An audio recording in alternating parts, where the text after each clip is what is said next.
Hi guys, welcome to Geeks for Geeks. My name is Radhika, and as placement season is approaching, I am here to share with you 5 tips to crack campus placements. So let's get into the video.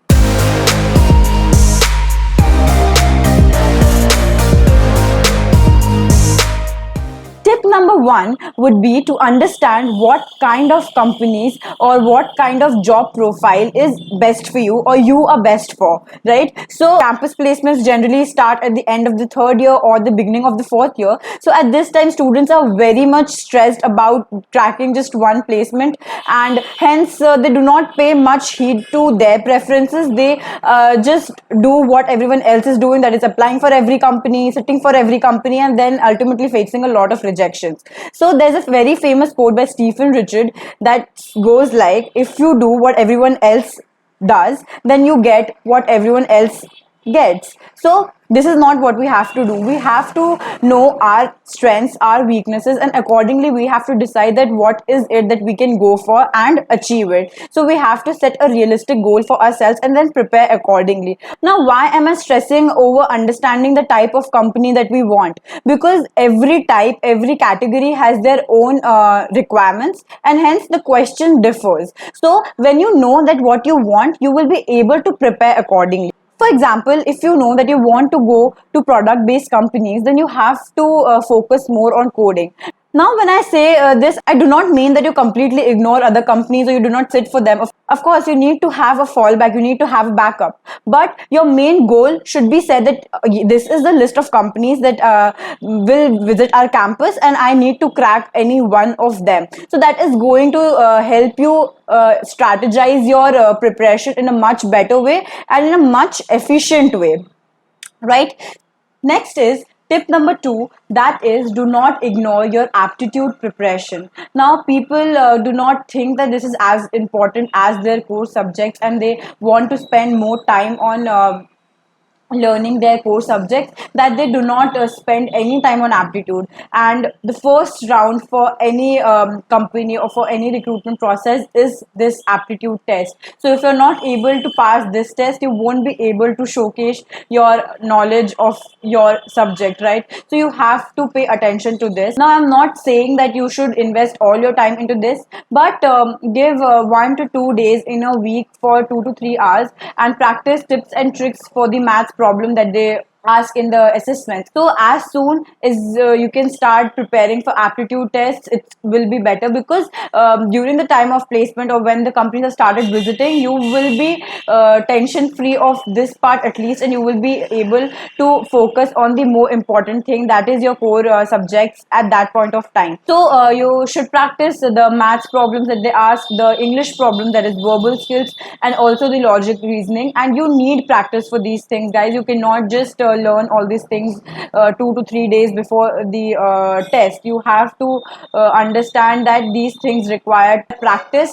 You have to know the tricks to solve the maths problem that they ask, because you have a very limited time frame in which you have to solve them. So there's a lot of pressure, right? So you need to be in practice for this. Coming to tip number three, you should practice for your GD rounds or extemporary rounds or the case studies round. I know a lot of people are hesitant in talking in front of a lot of people, or they are not very much sure about their communication skills or even their English speaking skills. So you should be in practice of these rounds, so that at the final day you are ready, you are completely ready. At least you are confident that you have practiced enough.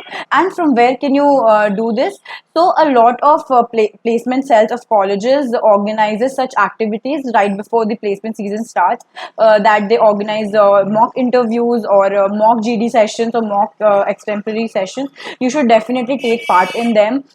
You should not skip that, because the mentors there, your teachers, your professors, will tell you that what areas you need to work on, or what is your good part, what is the part that needs improvement, and that is definitely going to help you. If not from your college, then there are a lot of sites or internet as well, where you can find people like you to connect with and practice your mock interviews with. One such site is PRAMP. You should definitely go and check that out. If not anything, then ask your seniors or your friends to sit with you to practice GDs or mock interviews. So that is going to be very, very helpful. Right now, the next two tips that I'm going to share with you comes into picture when the companies actually start visiting your college, and these are really really helpful things that if you take care of will definitely work in your favor. Always read about the company that you're sitting for and read the job description that they're offering. So companies generally give one page notice with the CTC of the company, every information about the company and the job description that they're offering to the college, and then the college forwards you that. So read the job description. That will help you to understand that if you are a good fit for the role or not, and also that will help you to frame your answers for your personal interview. I have seen people who go to the interviews without knowing what role they are offered, and when they're not able to say that what role they're sitting for, that gives a very bad impression to the interviewer, that you're not even bothered to see the role that you were offered. So do not do that. Read about the company, read about the job description, and that will help you a lot in your personal interviews. Next, tip number 5, the final tip would be to Google past year placement papers. Now this will be very very helpful, and I don't need to explain why. Now, where do you find these experiences? The best site for this is Geeks for Geeks, and I'm saying this because I have personally used this and this has worked for me. So that is why I'm saying this to you, that Geeks for Geeks, there is a section where there are interview archives, and they people come and write their experiences, what kind of questions they were asked, or in what direction the interview went. So you can learn from the experiences of other people and use that to your advantage. And also there is another site called glassdoor.com where you can read the reviews about the company, how is the work culture, and also there are also interviews bits where you can get to know what kind of questions the companies ask.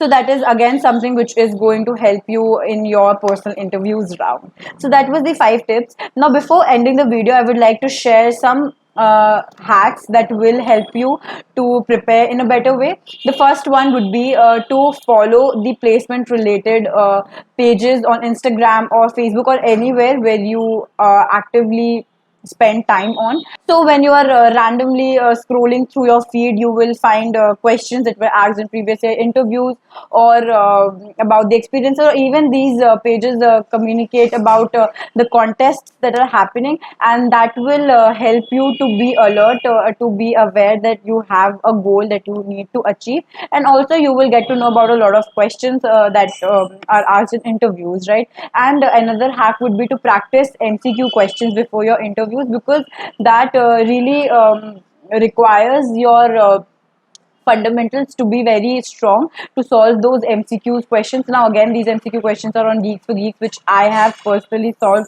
and have benefited from. That's why I am sharing this with you guys. So practice MCQ questions, that is also very much helpful. So that's it for this video. I hope you liked it. I hope this was helpful. I wish you all the luck for the upcoming placement season. I will be back with another video very soon. Till then, bye bye.